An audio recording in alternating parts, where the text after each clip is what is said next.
She rang our doorbell 7 times in 5 minutes, then called the cops 7 times in 1 hour. All because my wife wouldn't open the door. To a woman who had no right, none to be there. That woman, her name's Janice Whitlow, HOA president of Hill Point Meadows, population 680, plus one wannabe dictator. She ran that place like a private kingdom until the day she picked the wrong house, because the woman she tried to intimidate was my wife.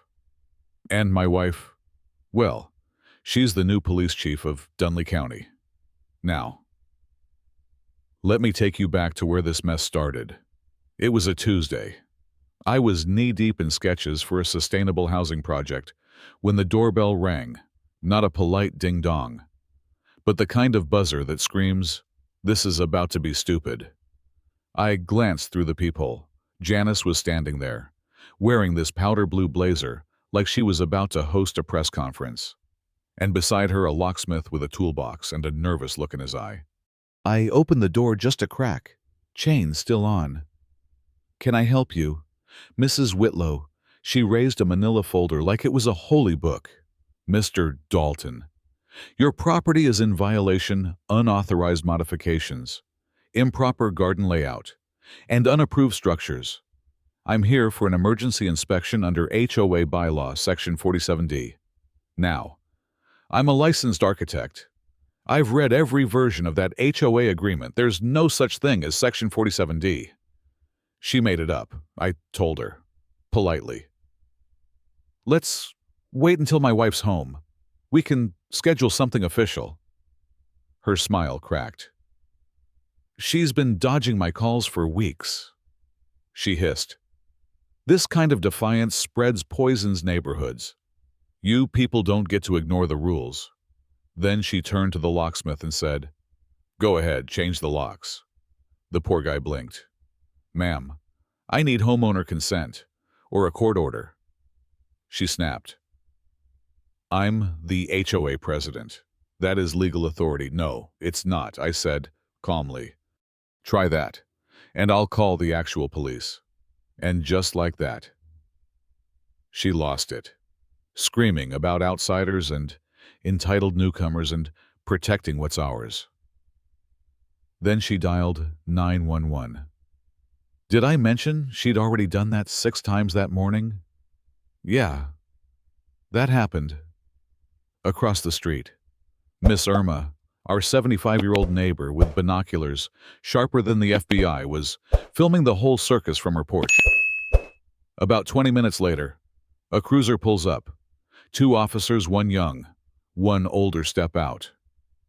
Before they can even speak, Janice rushes toward them with crocodile tears. "I was threatened by that man. I was enforcing HOA safety rules and he got violent."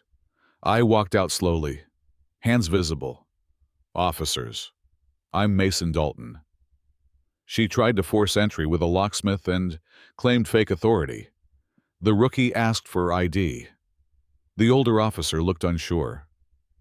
Then Miss Erma marches over, holding her phone like it's Excalibur. "I got the whole thing," she said. "She's been pulling this same stunt all over the neighborhood.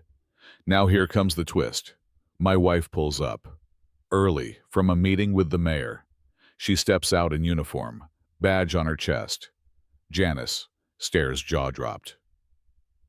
The officers, they snap to attention. "Chief Dalton," one of them says, suddenly respectful. My wife looked at Janice and said, "Mind telling me what authority gives you the right to try and break into my house?" Janice stammered. Your marriage to this man is a conflict of interest. He's a rule breaker. I demand outside officers." She started filming herself, ranting about corruption and neighborhood decline. That clip, she posted it that afternoon, edited to make herself look like a hero. Title police chief, threatens innocent homeowner. Thousands of views, all within hours. But Erma, she wasn't done. She uploaded her unedited video, with commentary. Turns out, she used to be a legal secretary and helped draft the original HOA charter. No inspection rights, no section 47D. What Janice did, harassment. That video exploded. Neighbors started speaking out. The Dawsons forced to repaint their entire house over non-compliant beige. The Rivers family fined weekly for having a garden hose visible from the sidewalk. Even Javier Morales, the only other black homeowner on our block, came forward, saying Janice brought the same locksmith to his house with the same fake violations. So we dug deeper. With Erma's help and some of my old city planning contacts, we found something ugly.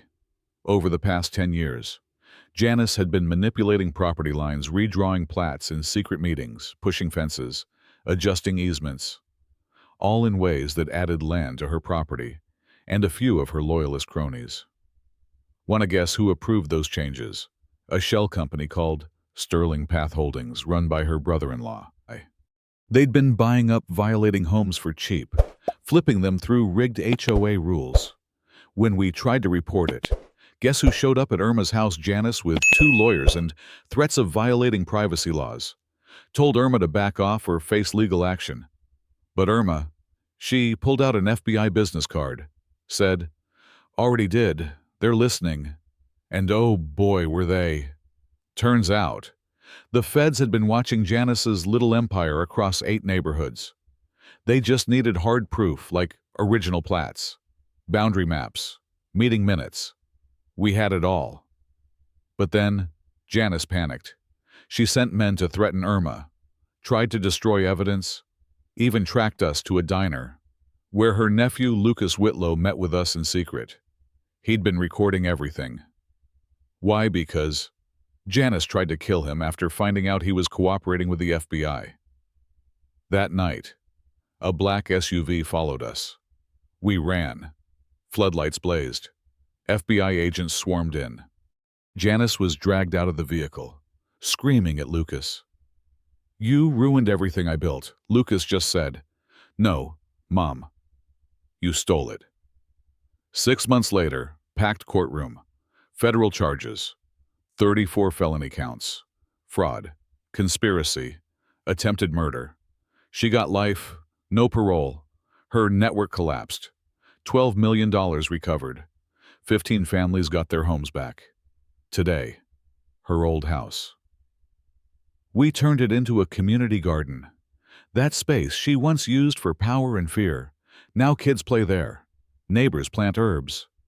Erma teaches composting on Saturdays. And yet, even now, every time the doorbell rings unexpectedly, my heart skips. Because when someone like Janice falls, you wonder how many more are still standing. So let me ask you this. Was justice served? Was it too harsh? Or not enough? Have you ever seen an HOA go too far? Tell us below, because sometimes the neighborhood you live in hides more than fences and mailboxes.